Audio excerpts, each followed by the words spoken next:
tremors and falls Yeah. historically, long time. Yeah, Right. yeah, Everyone was diagnosed with Parkinson's disease.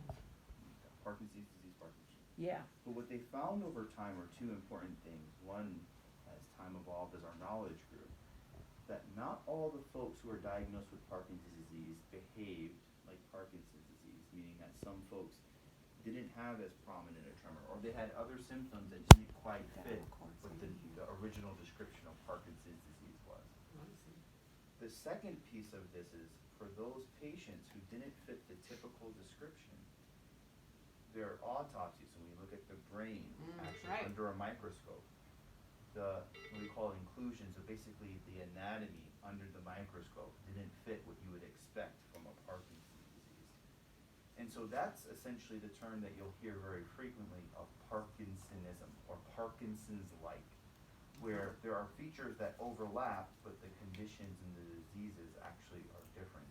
So some of the symptoms look the same, and so it's easy to think. And in the beginning, many Correct. years ago, people looked at that and went, "Oh, you Yeah. must have Parkinson's." But they've gotten better and more specific, yeah. right? So in her case, then, So there's some tools at our disposal to try to peel back which one is which, but a very critical, and it still remains a very critical component of trying to determine which one is which, is actually a trial of Sinemet, right, which Oh. is the medication that you're taking. right? The trial of Sinemet could actually be helpful in differentiating if it improves Parkinsonian symptoms suggestive of Parkinson's disease versus unresponsive or refractory to a trial of Sinemet indicating a Parkinson's-like condition like MSA. Got it. Does that make sense? And Yep. so there's, it sounds like you're in that process. Now, when was the last time you saw Dr. Kuntz? That was the first time I saw him. Okay. Yeah. And how long ago was that approximately? I think about 3 months. Okay. I think the initial diagnosis or the initial consultation Sure. with Dr. Kuntz was in March. And then that's when I first learned that was the neurologist's. They're moving through it, and the trial was then to use the Sinemet and see what happened. So she remained at the 3 times a day lowest dose over time, and I would say she appeared to be slightly more animated. Mm-hmm. You know, could sort of visually follow conversation a little more, was a little less shut down. But other physical symptoms probably haven't changed really very much. The cognitive challenges are probably increasing. Yes. Other symptoms, I would say, are actually getting worse. Yes. But her movement remains, her feet, she tends to not lift them very much, like kind of shuffles a little bit, a little more pulled in and closed at times. But remains independent, and that's part of what also makes her feel like this is not a thing, because I can still shower and take care of her garden and do many things. Yeah, and I also have to speak to that last point very importantly as well. So, with conditions, and that's across the board, there's a spectrum of severity, right? And so, Yeah. early on things could well, and then it could progress later or not progress, remain static. And so that is useful information as well. Mm. Have you had what's called a DAT scan, a DAT scan before? DAT. I'm sure that's something that's on. I've been trying to get one, Okay, so someone has mentioned it. Okay. and actually I have an appointment for one, October 4. Okay. But I've had a terrible time trying to communication with about 2 months of people where I'm not returning my calls, I'm leaving messages, and I'm not getting calls. Understood. I finally got one in October. Understood. So I'm trying to get into that loop so I can help them I- advocate and perfect get sense. those appointments and make sure that she gets there, gets the right evaluations, moves through it. A similar challenge happened in coming here to the movement disorder therapy rehab center. She was hoping to Yes. get access here to, obviously, as you're aware, likely the OT, PT, and speech therapy. Yes. And they made a referral at that time and said that she also then needed to see an ENT first to rule out and get clear on those issues. That also has not happened, right, Mom? No, You that's don't all- have that's the all happened. ENT. So we're still working, and I'm trying to get into the loop. A lot of moving parts. parts, not Uh-huh. notwithstanding the reason why you're in the hospital, Yeah. the medical reason why you're in Yeah. the hospital. Exactly. And so, Right.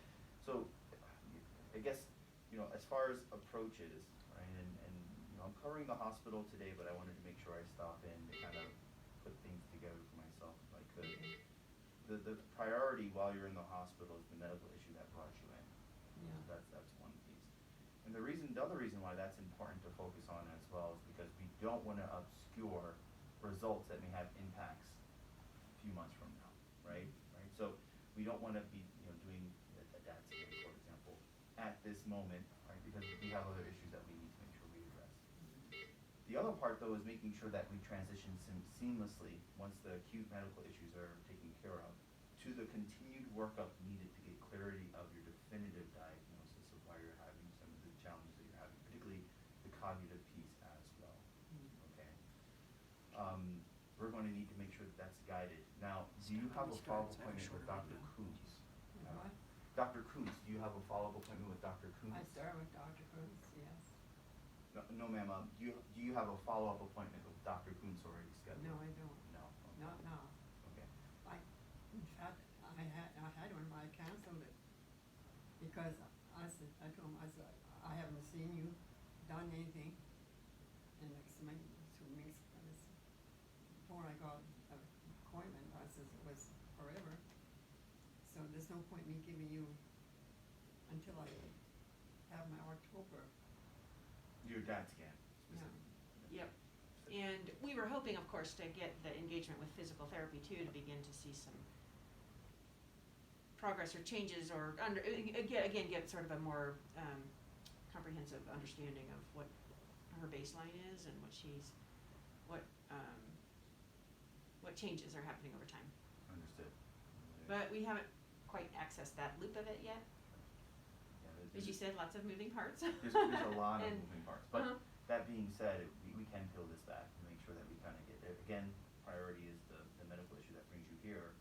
But in a sense, at least from the neurological side, it's good so that we could actually see you and kind of get the track rolling again, right? Try to get the train Yeah. back on the track There you go. as far as moving Yeah. back in the right direction.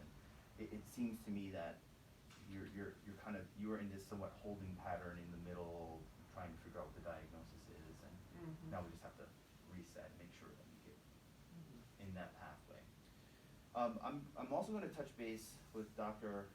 Kuntz, if you're okay with it, regarding the Cinemet piece. I think it's okay to continue the Cinemet for now.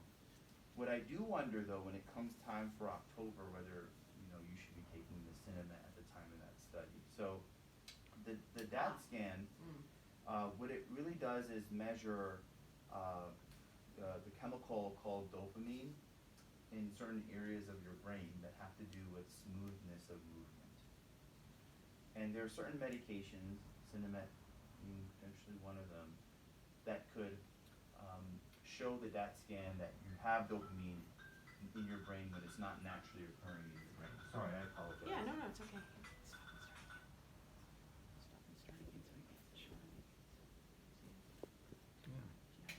No. You are recording, right? So I will touch base